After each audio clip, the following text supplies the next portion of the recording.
In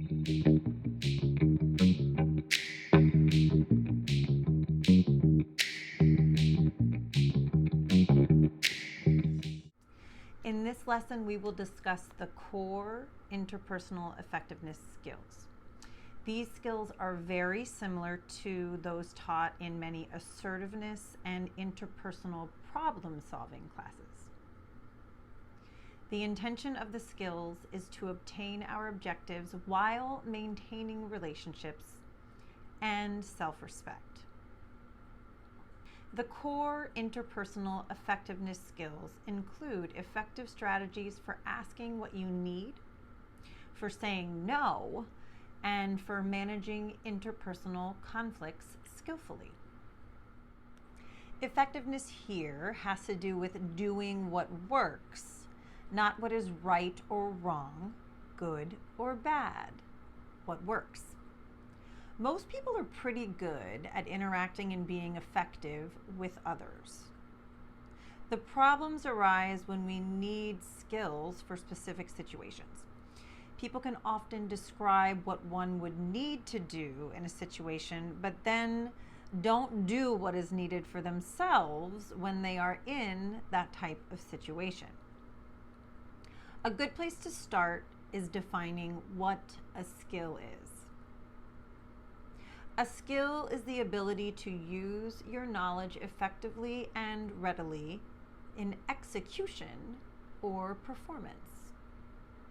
This means that you not only have a specific response in your behavior, but also have the ability to respond in a way likely to have the intended effect. Stated another way, that you know what to do and you get what you want by doing it. Knowing how to move your arms and legs and being able to hear music does not make you a good dancer. That would be an example of having the ability to respond in your behavior, but not getting the intended outcome. Being trained and practicing to use your arms and legs, hear the music, and move a specific way would lend to being a good dancer. That would be using your behavioral skills and getting what you intend out of their usage. Mastering a skill takes practice, and it takes getting feedback from others. It takes repetition. No one learns in one lesson. People can lose relationships because they have difficulty in several skill areas. They might not be able to tolerate stress, which makes it difficult to tolerate fear, anxiety, or frustration when there's conflict. They may not be able to emotionally regulate, which can lead to difficulties with decreasing anger, with frustration, or with fear of another's reaction. If you don't have good problem-solving skills, it can be difficult to turn a conflict into a positive encounter. Being judgmental doesn't allow you to attend to the moment you're in and can make it difficult to assess your personal wishes and goals or what is needed to improve the situation. Obtaining goals skillfully requires interpersonal problem solving, social and assertiveness skills that help you reduce issues in aversive environments. Interpersonal effectiveness can be considered skills in assertion, where the goal is for persons to assert their own wishes, goals, and opinions in a manner that leads other people to respond favorably. It's all about getting what you want without damaging a relationship and ideally making relationships and self-respect improve in the process. The goals of this module include being skillful and achieving objectives with others, building relationships, strengthening current relationships, ending destructive relationships, and walking the middle path. When we work on being skillful and achieving objectives with others, We will learn how to ask others to do things we would like them to do. This includes making requests, initiating discussions, solving problems, repairing relationships, getting others to take us and our opinions seriously, saying no to unwanted requests skillfully, resisting pressure from others, and maintaining your position or point of view. When we work on building relationships, strengthening current relationships, and ending destructive relationships, we need skills to not let hurts and problems build up, to head problems off, repair relationships, or end them if necessary, and resolve conflicts before they get overwhelming. Avoiding these issues in relationships can cause enormous stress, increase emotional vulnerability, and can affect our lives as a whole. When avoidance gets out of hand, it could even end relationships that people want to continue. Having the ability to repair is one of the most important skills in maintaining a relationship. The longer issues are avoided, the harder they are to repair. It's very important not to ignore issues in relationships or ignore relationships themselves. If a relationship ends, it is very difficult to resurrect it. If, however, a relationship becomes intolerably difficult, it is important to learn how to end them. Walking the middle path as an interpersonal effectiveness skill is keeping relationships in balance with our own priorities and the demands of others. Relationships require balancing change with acceptance without letting go of either change or acceptance. Take a minute with that. Changing and accepting, not changing or accepting. I find that concept very healing. Maintaining relationships also requires us to remember that relationships are transactional. A transaction is always present, even if it's giving and receiving love. It's still a transaction. It is important to practice looking at all sides of the situation and finding the truth in the other person's view. These skills can help us to have others change their behavior. We also need to balance that with accepting others for who and how they are. Being interpersonally effective is hard. Interactions can be ineffective because you lack needed skills, because of indecision, because of the interference of emotion, because you are prioritizing short-term goals over long-term goals, or because there is interference from the environment. You may also have some interpersonal myths. Any or all of these factors may be interplaying in your ineffectiveness.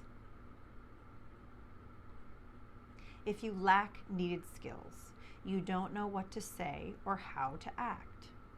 You don't know how to behave in order to obtain the interpersonal goal. There's a difference between lacking ability and lacking motivation. Lacking ability to behave in a certain way emphasizes that people learn social behaviors by observing someone else, first practicing them, and refining them until they can be used to obtain good results. I like to say that there are 3 ways you learn. You learn by being directly taught, you learn by observing, and you learn by personal experience. If you have not had any of those 3, you do not have the skill you need. Not being motivated would be having that teaching, learning, and practice, and not using the skill that you have. Having a skill means that you not only have a specific ability, for instance, being able to say no, but that you can also observe and modify. You have the ability to observe the effect of what you do and how you do it on others, and you can then modify what you do based on this feedback. In order to have an intended effect, becoming interpersonally effective usually requires that critical skills are overlearned and become automatic when needed. Any skill we learn ordinarily takes practice and feedback many times over in order to master it. If indecision gets in the way of being interpersonally effective, you probably have the ability to be effective, but you may not know or can't decide what you want. Not knowing what you really want can hinder and confuse you and get in the way of you being clear about what you are asking for or saying no to. Indecision can also be about how to balance your needs with those of others. Being stopped in this area can lead to ambivalence and make it hard for you to know how insistent to be in asking or saying no. Indecision can also cause vacillation between asking for too much and not asking for anything, or between the equal extreme of saying no to everything or giving in to anything. If you're interpersonally ineffective because of the interference of emotion, emotions may be getting in the way of your behavior. You may have the capability, again, to use interpersonal skills, but your skills are mood dependent. Emotions can inhibit skillful action or overwhelm known skills. They can be so strong that emotional action words and facial and body expressions become automatic. Automatic emotional reactions are often based on previous conditioning, running, or are based in myths. Emotions may thwart skills in one situation but not in another, in one mood or not in another, or in one frame of mind but not in another. You may have trouble being interpersonally effective because you are prioritizing short-term goals over your long-term goals. The major reasons that you prioritize short-term goals over long-term goals are low distress tolerance and failure to think about consequences. Remember that from mindfulness? When you have low distress tolerance, you may jump ahead and demand what you want, and not about how that might affect you or others long-term. Sometimes the short-term discomforts and reactive requests are inconsistent with your long-term goals, values, and respecting yourself. An example of this would be being uncomfortable in the beginning stages of a romantic relationship. Instead of owning your own values and desires and what you need and want from the relationship, you might give and change and accommodate the other just so that they stay. Long term, the relationships won't work because you won't be getting what you need and want, and you won't be respecting your values.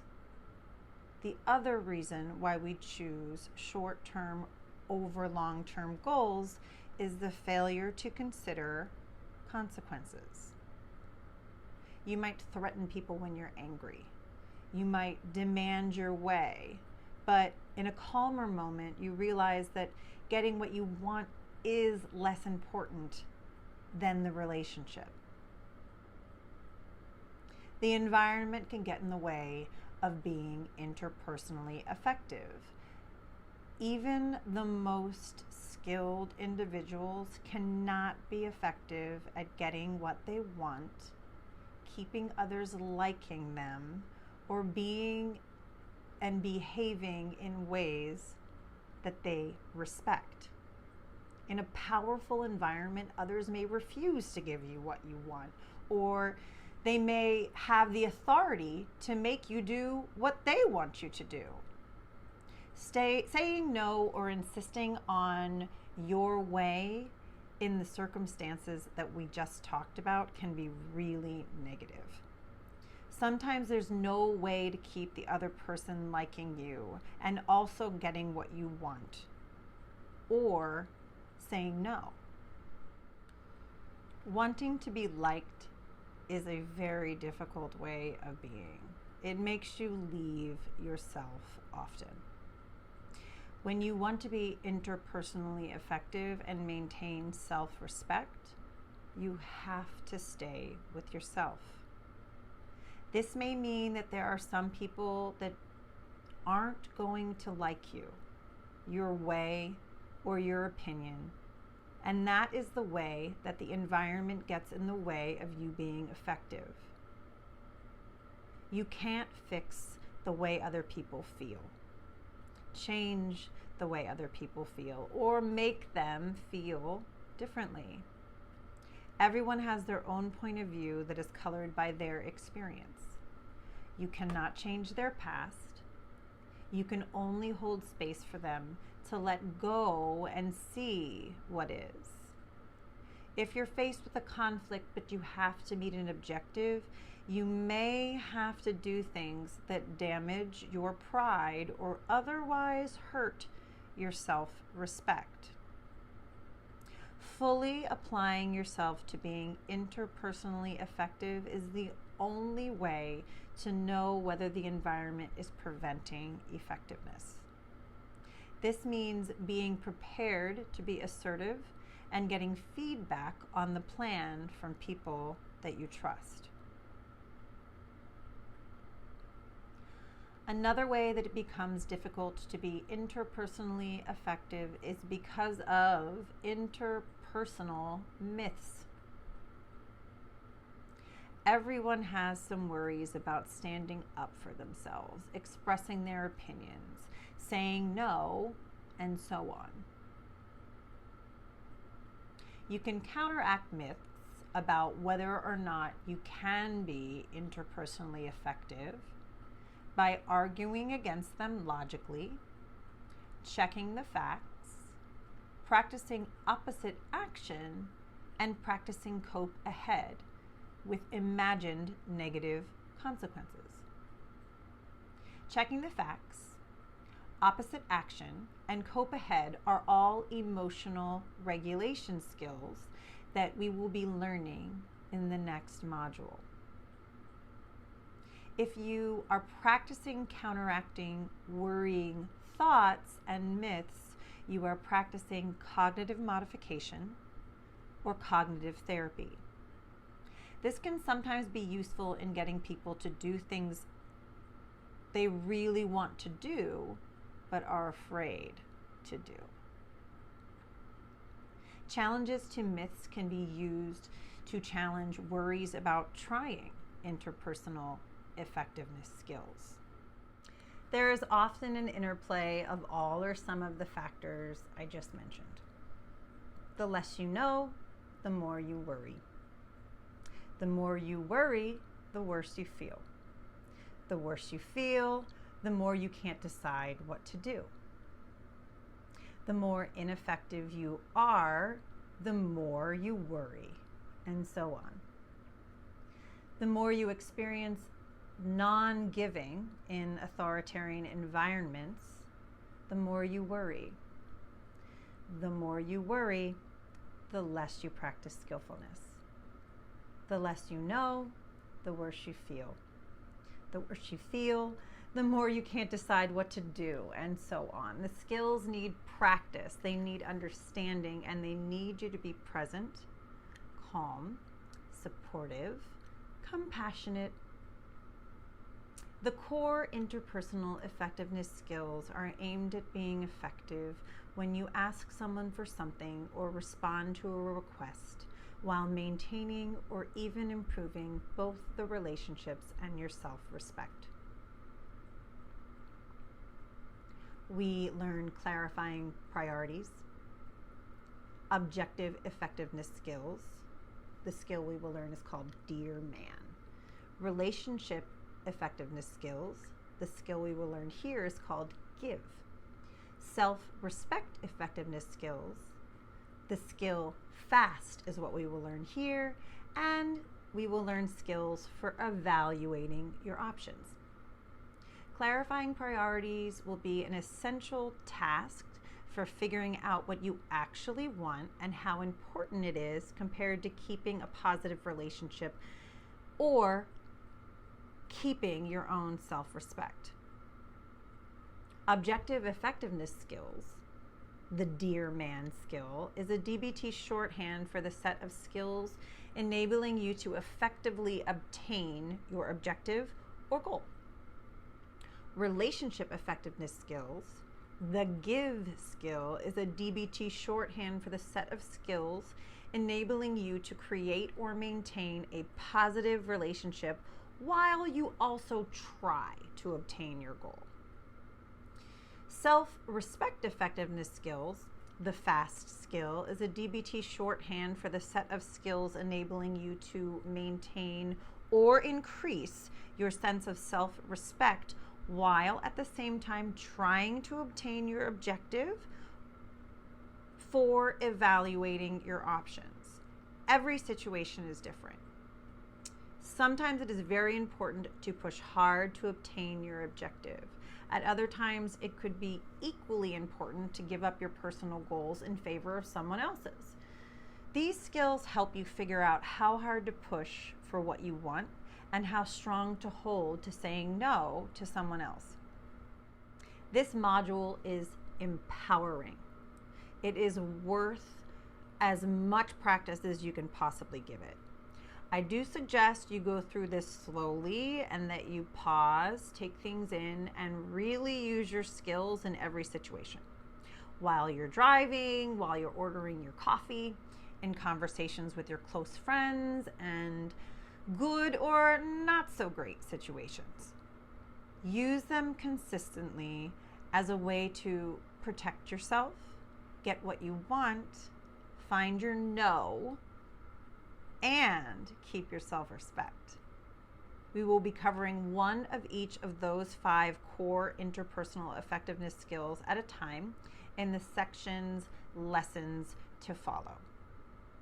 We will then learn how to troubleshoot interpersonal effectiveness skills, do an overview of building relationships and ending destructive ones. We will learn skills to find potential friends. We will learn mindfulness of others, how to end relationships, walking the middle path, dialectics in interpersonal effectiveness, validation skills, and strategies for changing behavior.